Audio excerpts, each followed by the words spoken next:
So under Georgia law, the identities of the 23 grand jurors who reviewed the evidence and testimony in the case against Trump are not secret.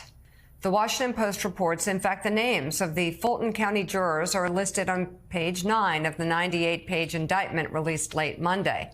The law, which is aimed at bringing transparency to criminal proceedings, does not give judges options to protect the privacy of jurors, experts said, even in a high-profile case like Trump's indictment that could expose them to intense scrutiny or even threats. The paper continues. Names of jurors popped up in pro-Trump extremist forums as supporters weighed the benefits of digging into jurors' lives against the risks that it would backfire. So, Lisa, I again go back to his public statements, his continued public statements. If he calls it a witch hunt or if he calls it whatever, he's continues to say the election was not stolen by him or that he wasn't trying to steal the election. I mean, isn't that in a secondary way threatening the lives of anyone trying to hold him to accountability?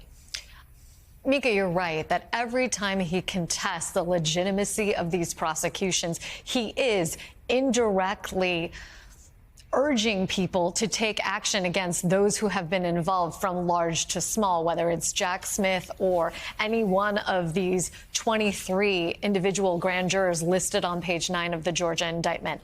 I think in order to tamp down on his speech rights, the judges here are going to require something more direct, less ambiguous than if they're coming for me, they're coming for you, or this is a witch hunt, this is corrupt. But to the extent that he crosses that line, I have no doubt that Tanya Chutkan or even Scott McAfee, who's the judge in Fulton County who has been assigned this case, will take whatever measures necessary to protect the integrity of the processes before them. And I trust that the rule of law will prevail. And you bring up a good point, Mika, and I agree, Lisa. The rule of law will prevail. At the same time, there are people that Donald Trump and Donald Trump supporters. Anyone see January 6th happen? Well, yeah, that put their lives in danger, whether it's January 6th, whether it's poll workers that Rudy Giuliani lied about, talking about the threats, people coming to their house, them not people indicted again, and you look at what happened.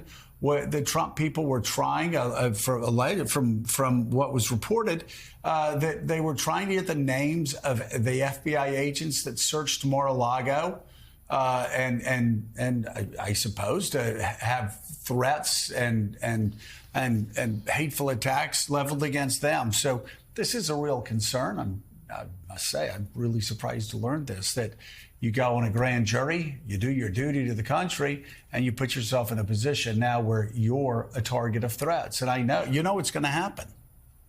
If the past is prologue, yeah, it's a real concern.